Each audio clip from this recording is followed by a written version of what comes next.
Praise the Lord. கர்த்தருடைய பரிசுத்த நாமம் மகிமைப்படுவதாக.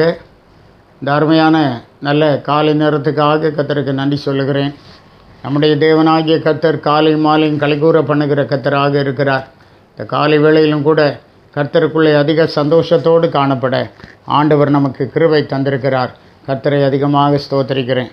நம்முடைய சிந்தனைக்காக எபிரேயர் 4வது அதிகாரம் 12வது வசனம்.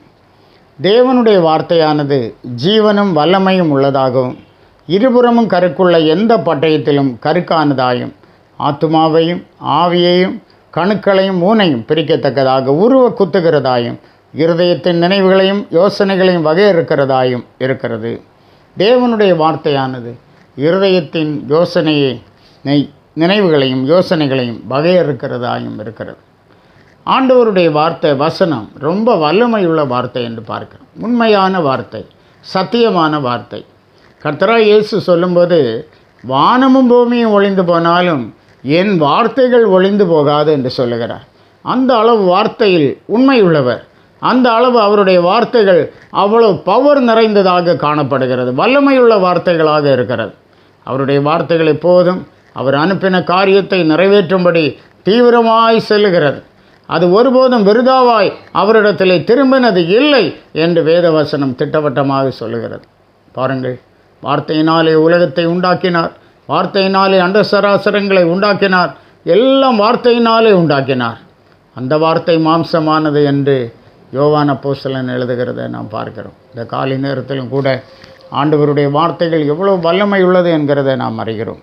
பாருங்கள், 2 தீமோத்தேயு 3ஆம் அதிகாரம் 16-17 வசனங்களை நாம் படிக்கும்போது, வேத வாக்கியங்கள் எல்லாம் தேவாவியினால் அருளப்பட்டிருக்கிறது.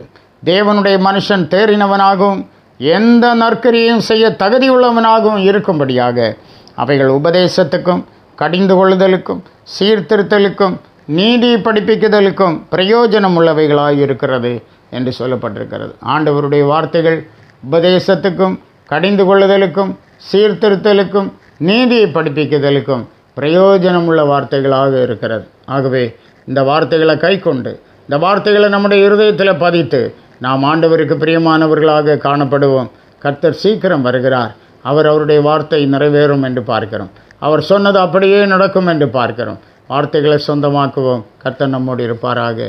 ஆமென். ஜெபிப்போம். எங்கள் மீது அன்பு வைத்து ஒவ்வொரு நாளும் எங்களை கரம் பிடித்து நடத்துகிற நல்ல கர்த்தாவே, நாங்கள் துதிக்கிறோம், ஸ்தோத்திரிக்கிறோம். உடைய வேதத்தின் மகத்துவங்களை எங்களுக்கு எழுதி கொடுத்தீரப்பா. உடைய வார்த்தைகளை நாங்கள் ஏற்றுக்கொண்டு அவைகளின்படி ஜீவிக்க பரிசுத்த ஆவியானவர் கிருபை தார். உடைய பிள்ளைகளை ஆசீர்வதியும், எல்லா நன்மையால் நிரப்பும். தேவ கரங்கூட இருக்கட்டும், பலப்படுத்தும். இயேசு மூலம் கேட்கிறோம் பிதாவே. Amen. Amen. God bless you.